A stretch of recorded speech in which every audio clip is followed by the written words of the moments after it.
वैसे वैसे मुझे नहीं पता, वैसे मुझे नहीं पता उस फॉर्मूले के हिसाब से, मुझे नहीं पता उस फॉर्मूले के हिसाब से कांग्रेस के अंदर राहुल गांधी, प्रियंका गांधी वाड्रा की जगह बनती है नहीं बनती उस जगह के हिसाब, क्योंकि मुझे नहीं पता उनकी जाति क्या, आपको ज्यादा बेहतर होगा। मैं उनकी जाति के बारे में ना जानता हूं ना मैं उनके बारे में जानना चाहता हूं, लेकिन मुझे नहीं मालूम उनका हिस्सा बनेगा कि नहीं बनेगा कांग्रेस के अंदर।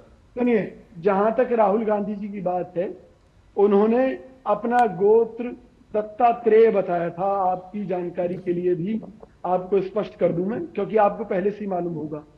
उस हिसाब से वो ब्राह्मण हुए। ब्राह्मण हुए तो भाई सीधी सी बात है, अगर हम ब्राह्मण होकर ये दावा करते हैं कि वो पिछड़ी जाति और उनके लोगों के साथ अन्याय हो रहा है, तो कांग्रेस के संविधान में हमें ये बात लिखनी होगी कि कांग्रेस की तरफ से जब भी प्रधानमंत्री या मंत्री जितने भी बनेंगे वो सब उन्हीं जातियों के होंगे, ब्राह्मण, वैश्य, उच्च जात से। बहुत अच्छी बात कही आपने, बहुत अच्छी बात कही। और इसकी शुरुआत जो है नेता प्रतिपक्ष के पद से होनी चाहिए, यह भी उसमें लिखी है संविधान में। इसकी शुरुआत जो है नेता प्रतिपक्ष के पद से होनी चाहिए।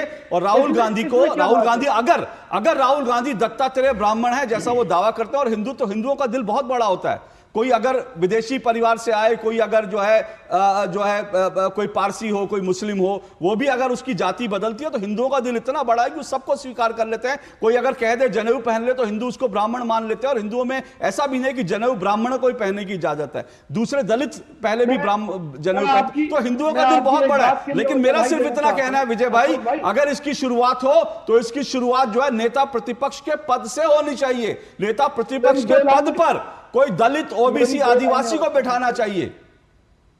मेरी 2 लाइनें और सुन लीजिए। मैं एक बात के लिए और बधाई देना चाहता हूं, वो बात राहुल गांधी जी तक जरूर पहुंचेगी। मुझे उम्मीद है कि जो उनके सलाहकार हैं वो पहुंचाने की कोशिश करेंगे कि जाति का झगड़ा केवल हिंदुओं में नहीं है, मुसलमानों में भी उससे ज्यादा है, ईसाइयों में भी उससे ज्यादा है।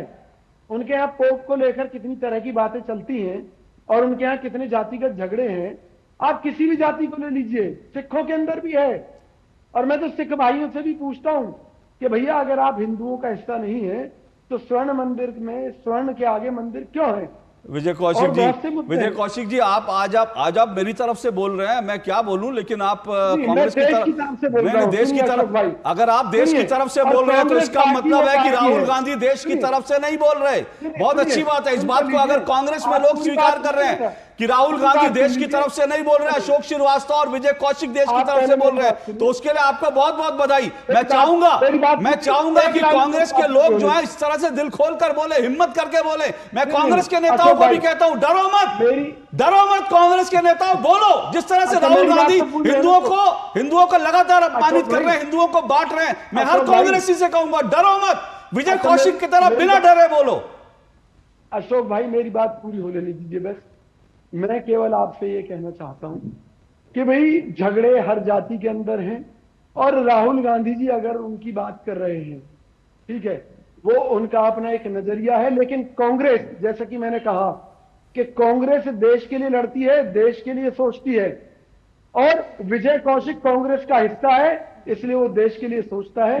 जहां तक राहुल गांधी जी की सोच की बात है, मैंने कहा कि कई बार सलाहकार गलत चीजें, खुद जिस देश के प्रधानमंत्री अगर अपनी जाति बताते हो कि वो पिछड़ी जाति से हैं, तो आप देख लीजिए मोदी जी के भी सलाहकार कोई अच्छे तो है नहीं। ठीक है, मोदी जी के सलाहकार देश की लुटिया डुबो रहे हैं, और राहुल गांधी जी के सलाहकार कांग्रेस की लुटिया डुबो रहे हैं। चलिए ठीक है, तो देश की लुटिया डुबो। विजय भाई, ओके विजय जी, ओके। लेकिन राहुल गांधी का ये जो पूरा फॉर्मूला है, मैं आपको बता चुका हूं किस तरह से वो हिंदुओं को डिवाइड करना चाहते हैं। मुस्लिम वोट एकजुट, हिंदू वोटों को जाति में बांटो और इस तरह से एक विनिंग फॉर्मूला बनाओ। और इसलिए वो हिंदुओं को गाली भी एक तरफ से देते हैं, दूसरी तरफ से वो हिंदुओं को बार बार जातियों में बांटने की कोशिश करते हैं। इसी सब पे चर्चा कर रहे हैं हम। विजय कौशिक मेरे साथ जुड़े हुए, कांग्रेस के नेता है, मेरे साथ तहसीन माफ कीजिएगा तोहिन सिन्हा जुड़े हैं बीजेपी की तरफ से। स्टूडियो में मेरे साथ अवधेश कुमार जी जुड़े हैं, वरिष्ठ पत्रकार हैं, और मेरे साथ युवराज पोखरना जुड़े हुए हैं, राजनीतिक विश्लेषक हैं, और साथ साथ मेरे साथ जुड़े हुए अशोक यादव जी, समाजवादी पार्टी के प्रवक्ता। तोहिन सिन्हा जी, इस पूरी डिबेट में जिस तरह से ये पूरी डिबेट जारी है, राहुल गांधी लगातार ऐसा लग रहा है कि जातिगत जनगणना पर बीजेपी को घेरने की कोशिश कर रहे हैं, और बीजेपी इसका तोड़ नहीं निकाल पा रही है। क्योंकि राहुल गांधी ने आज भी जिस तरह से लगातार जो भाषण दिया, आप कहें कि उन्होंने सदन की मर्यादा तोड़ी, झूठ बोला, कुछ भी हो, लेकिन वो इस तरह की एक रणनीति पर कर रहे हैं, और इस समय बीजेपी उसके सामने लाचार दिख रही है उस रणनीति के सामने। नमस्ते अशोक जी, मैं अपने मित्र विजय कौशिक को सुन रहा था वो बड़े समझदार हैं, राहुल गांधी से ज्यादा समझदार हैं। कुछ मजबूरियां हैं कि कांग्रेस पार्टी में हैं। देखिए, राहुल गांधी ने आज अपने भाषण से ये प्रमाणित कर दिया कि इस देश में अर्जुन और अभिमन्यु जो भी हो, दुर्योधन केवल एक है, राहुल गांधी, जो 50 दिन बाद भी अपने हार के सितम से, अपने हार के दुख से उभर नहीं पा रहा है और अब जो है पूरे देश में जो है वो जहर बोने का काम कर रहा है। आप सोचिए, वो जो तस्वीर उन्होंने दिखाई थी कि इस हलवा खाने के जो वो इवेंट हुआ था फाइनेंस मिनिस्टर का, कि उसमें वो पूछते हैं कि इसमें ओबीसी और दलित कौन है। इसका जवाब उन्हें प्रोफेसर दिलीप मंडल ने दे दिया है कि इसका दोष जो है केवल और केवल उनके पिता और दादी को जाता है, जिन्होंने 10 साल तक मंडल कमीशन के इंप्लीमेंटेशन को डाला था। लेकिन आज देखिए, बात यहां बहुत बड़ी है। आपको याद होगा 12 मई को उत्तर प्रदेश में एक रैली में उन्होंने इसी प्रकार से आर्मी को बांटने का प्रयास किया था। कहा था कि अग्निवीर जो है वो पिछड़ी जाति से आएंगे, दलित कम्युनिटी से आएंगे और जो अफसर बनेंगे वो ऊंची कम्युनिटी से बनेंगे, जिसके बाद इलेक्शन कमीशन ने भी सख्त आपत्ति जाहिर की थी कि आप इस तरह से सेना को ना बांटें। ये पागलपन जो है राहुल गांधी का, ये कहां रुके? मैं आपसे पूछ रहा हूं कि आपके जो स्टूडियो में, आपके शो में अगर 10-12 लोग शामिल हैं, कुछ गेस्ट कोऑर्डिनेटर हैं, कुछ एग्जीक्यूटिव प्रोड्यूसर है, कोई एसोसिएट प्रोड्यूसर है, तो क्या आप कभी जाति देखेंगे उनका कि कौन सी जाति का है? अगर पैनल में 6 लोग मौजूद हैं तो क्या आप कभी जाति देखेंगे? कल आपने अगर पिछली फिल्म अगर कोई देखी हो, कल की देखी हो मान लीजिए, तो क्या आप देखेंगे क्रू में कितने लोग जो है ऊंची जाति के, कितने जो है बैकवर्ड है? देखिए, आरक्षण इस देश में केवल बढ़ा है पिछले 10 सालों में। नीट में जहां ओबीसी को आरक्षण नहीं प्राप्त हुआ था, वहां भी हमने पिछले 3 साल में दिलाई है। लेकिन कहीं ना कहीं राहुल गांधी की जो मंशा है वो केवल लोगों को बांटने की है। और एक बड़ी बात आज जो उन्होंने कही है, जो कि पूरे राष्ट्रीय सुरक्षा के लिए एक बड़ा चिंता का विषय है, जो उन्होंने चक्रव्यूह, जो एक मनगढ़ंत चक्रव्यूह बनाया है, क्या आपने गौर किया है उसमें नेशनल सिक्योरिटी एडवाइजर को उन्होंने शामिल किया है, जिनका दूर दूर तक राजनीति से कोई लेना देना नहीं? आखिर क्यों? क्या केवल उसका कारण यह है कि कश्मीर को टूटने से उन्होंने बचाया है? क्योंकि महबूबा मुफ्ती और फारूक अब्दुल्ला ने तो बहुत जोर देके कहा था कि आप आर्टिकल 370 को निरस्त कीजिए और कश्मीर बचेगा नहीं। तो उनका दोष क्या है कि नॉर्थ ईस्ट को बचाया है, जहां राहुल गांधी की मंशा यही है कि कुकी मिलिटेंट्स जो है वो और ज्यादा हावी हो?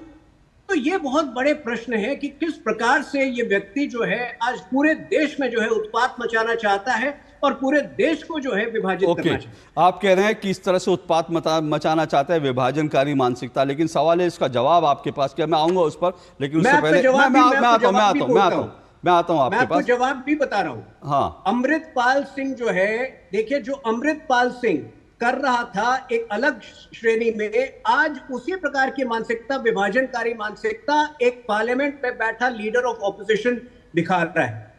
इसका जवाब जो है वो देश देगा।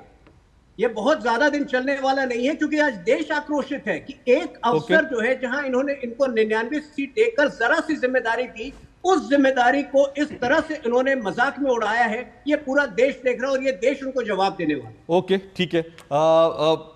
अशोक यादव जी, सेना को भी जाति के आधार पर बांटने की बात करना, जिस तरह का भी तौहीन सिन्हा बता रहे, क्या ये देश में उत्पात मचाने की, देश में उत्पात फैलाने की और लोगों को डिवाइड करने की, क्या ये एक रणनीति है?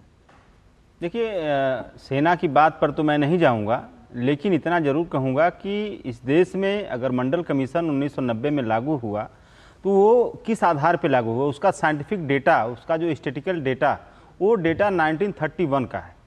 तो आप अगर कोई चीज़ लागू कर रहे हैं तो उसका आपके पास साइंटिफिक बैकग्राउंड होना चाहिए, जो कि माननीय सुप्रीम कोर्ट ने भी कई बार इस तरह की चीज़ें जब लागू हुई तो पूछा कि इसके पीछे आपका आधार क्या है। तो अगर कास्ट सेंसस की बात राहुल गांधी जी कर रहे हैं तो उसमें अच्छी बात है, कम से कम देश के सामने एक साइंटिफिक स्टैटिस्टिकल डेटा होगा और उस डेटा के आधार पे जो भी इस समय रिजर्वेशन चल रहा है उसको और जस्टिफाइड ढंग से लागू किया जा सकता है। ठीक है, मैं चलिए इस बात को मैं मान लेता हूं कि ठीक है, मैं इस पर ज़्यादा डिबेट नहीं करूंगा, उस पर मैं अवधेश जी से भी सवाल पूछूं। लेकिन मेरा सवाल फिर आपसे ये है कि आप जातिगत जनगणना करने की बात करना एक अलग विषय हो सकता है, लेकिन बजट बनाने में हलवे की जाति ढूंढना, हलवा बनाने वालों की जाति ढूंढना और बजट बनाने वालों की जाति ढूंढना, ये कहाँ तक जस्टिफाई है? देखिए, एक मुझे लगता है कि एक तंज उन्होंने किया होगा, और तंज इस आधार पे किया होगा कि मैं थोड़ा सा उत्तर प्रदेश में चलता हूं। आपने पंच लाइन जब शुरू किया था तो एक दोहा कहा था कबीरदास के कि जाति ने पूछो साधु की, पूछ लीजियो ज्ञान। हम लोग इस दोहे को अपने डिबेट्स में कभी कभी इस्तेमाल करते हैं माननीय योगी जी के लिए, कि जो कबीरदास जी ने कहा था जाति ने पूछो साधु की, लेकिन उत्तर प्रदेश में साधु ने भी दिखाया कि साधुओं की भी जाति होती है, और उसी आधार पर उत्तर प्रदेश की ब्यूरोक्रेसी में जातिगत आधार पे डीजीपी बनाए जाते हैं, जातिगत आधार पे चीफ सेक्रेटरी बनाए जाते हैं, जातिगत आधार पर